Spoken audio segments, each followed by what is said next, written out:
हम चलेंगे कि हम इलेक्ट्रिकल मोटर का लोड कैसे कैलकुलेट कर सकते हैं कि वो कितना एम्पीयर लेगी। तो उसका जो फ़ॉर्मूला रहता है, वो रहता है rated power divided by voltage into √3 into power factor. तो ये एक स्टैंडर्ड फ़ॉर्मूला रहता है, इसी के साथ हम कैलकुलेट करेंगे कि कैसे हम मोटर के टोटल एम्पीयर निकाल सकते हैं। हेलो फ्रेंड्स, स्वागत है आपका मेरे यूट्यूब चैनल जिज्ञासा टिप्स एंड ट्रिक्स में। तो आज हम बात करेंगे कि हम इलेक्ट्रिकल मोटर का करंट कैसे मेजर कर सकते हैं। कैसे हमें पता लगेगा कि वो कितना करंट लेगी। अगर जब भी हमारी मोटर कभी रिवाइंडिंग के लिए आती है, तो हमेशा हम उसको नो लोड पे चेक करते हैं और फुल लोड पे। हमें पता होना चाहिए कि हमारी मोटर की कितना मैक्सिमम करंट है, उसको हम कैसे चेक कर सकते हैं। अगर उससे रेटेड कैपेसिटी से ज़्यादा वो करंट ले रही है, मतलब उसमें कोई ना कोई प्रॉब्लम है या उसके बेयरिंग रिप्लेस करने वाले हैं या कोई भी और भी उसके हाउसिंग भी उसकी खराब हो सकती है। तो फ्रेंड्स, ये आपके लिए वीडियो काफ़ी इंपॉर्टेंट होने वाली है। मैं एक-एक पॉइंट में इसको आपको बताऊँगा कि कैसे हम लोग करंट मेज़र कर सकते हैं।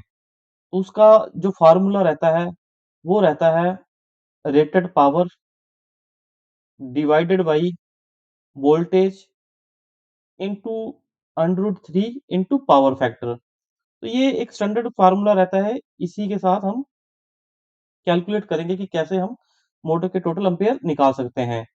तो ये जो 3 फेज़ की इंडक्शन मोटर रहती है, उसके लिए √3 और पावर फैक्टर जो रहता है, पावर फैक्टर एक स्टैंडर्ड वैल्यू रहती है इसके लिए। तो आगे बढ़ते हैं वीडियो में। फार्मूला हमारा सेम ही रहेगा। अब मैं एक एग्ज़ाम्पल लेता हूँ। मान लो कि जो हमारी मोटर की पावर है, वो 15 किलोवाट की मोटर है। तो उसको हम किलोवाट को पहले हम वाट में कन्वर्ट करेंगे। तो 1 को किलोवाट जो रहता है वो 1000 वाट रहता है। इसलिए मोटर की रेटेड पावर जो आएगी वो 15000 वाट हो जाएगी और वोल्टेज आएगी हमारी 415 फॉर 3 फेज़ इंडक्शन मोटर के लिए और √3 की वैल्यू आपको पता ही है 1.732। पावर फैक्टर हम 0.85, ये स्टैंडर्ड वैल्यू रहती है। अगर आपकी मोटर के ऊपर पावर फैक्टर नहीं लिखा हुआ है तो आप 0.85 पावर फैक्टर इसको लेके चलेंगे। अगर आपकी मोटर के ऊपर पावर फैक्टर दिया हुआ है तो आप उसको कैलकुलेट करेंगे। अगर वोल्टेज रेंज भी दी हुई है तो आप भी उसको उस वोल्टेज रेंज को आप कंसीडर करोगे। तो ये एक मेरा स्टैंडर्ड का एग्जांपल है। अगर मेरे पास 15 किलोवाट की मोटर है तो उसका मैं चेक करूँगा कि कितना फुल लोड करंट कितना होना चाहिए जिसमें उसमें नॉर्मल रनिंग में चले मोटर।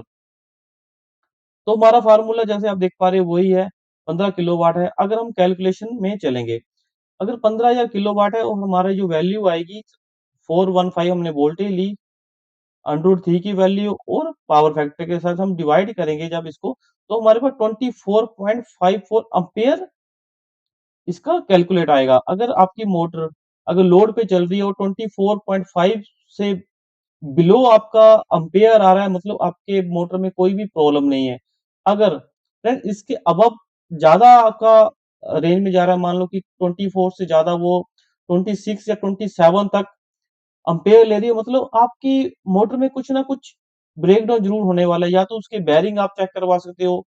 कई बार बेयरिंग के साथ-साथ उसकी शाफ्ट की जो मोटर की हाउसिंग होती है, वो भी थोड़ी-थोड़ी घिसना शुरू हो जाती है। उससे भी मोटर का करंट बढ़ सकता है। इसके अलावा जो भी इसके ऊपर लोड चल रहा है, मान लो उसके साथ में आपने गियर बॉक्स चलाए हुए हैं या उसके साथ कोई भी आपने कोई भी लोड चलाया हुआ है, वो उसके भी आपको साथ में चेक करना है कि किसी के कारण आपके मोटर के एम्पेयर या मोटर के ऊपर लोड आ रहा है।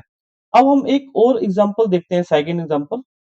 जैसे आप मेरी स्क्रीन पे देख पा रहे हो, ये एक भारत बिजली है, जिसके ऊपर काफ़ी स्पेसिफ़िकेशन दी हुई है। इसका सीरियल नंबर है, एम्बिएंट टेम्परेचर है, बेयरिंग साइज़ दिए हुए हैं। इसके ऊपर भी फ्रेंड्स मैंने एक वीडियो बनाई हुई है।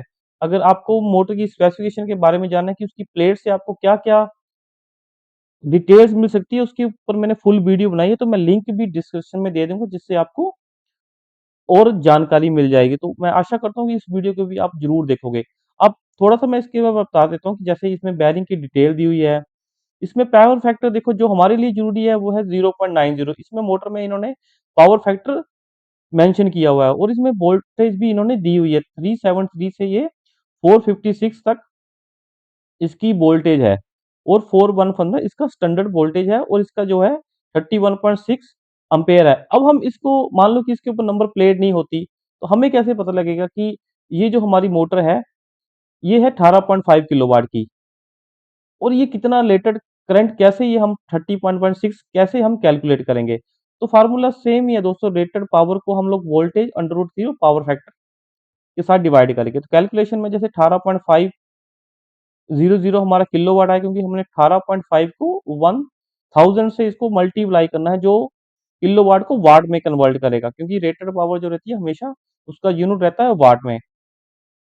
उसके बाद इसको डिवाइड करेंगे 173 इंटू 1, जब हम कैलकुलेट करके जो भी आया वो आया हमारे पास 181.4 और जो हमारी रेटेड पावर थी 18500 को हम जब डिवाइड करेंगे तो थ्री 31.8 एम्पेयर हमारे पास ये कैलकुलेट करके आ रहा है। यहाँ पे 31.6 है, यहाँ पे 30.18 है, लगभग सेम ही है क्योंकि हम वो एक स्टैंडर्ड वैल्यू में कैलकुलेट करते हैं, कुछ उन्होंने रूट की वैल्यू आगे ली हुई या पावर फैक्टर या वोल्टेज 3.73 के करीब-करीब ही पकड़ा है, तो लगभग-लगभग हमारा अभी सेम ही आ रहा है।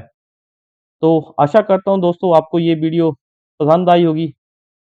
इसी के साथ मैं थैंक्स करता हूँ। प्लीज़ लाइक और सब्सक्राइब करते रहिए हमारे चैनल को। नोटिफ़िकेशन भी ऑन कर दें जिससे आपको ऐसी-ऐसी नई-नई वीडियो आती रहेंगी। तो थैंक्स, हेल्दी रहिए, खुश रहिए। थैंक्स।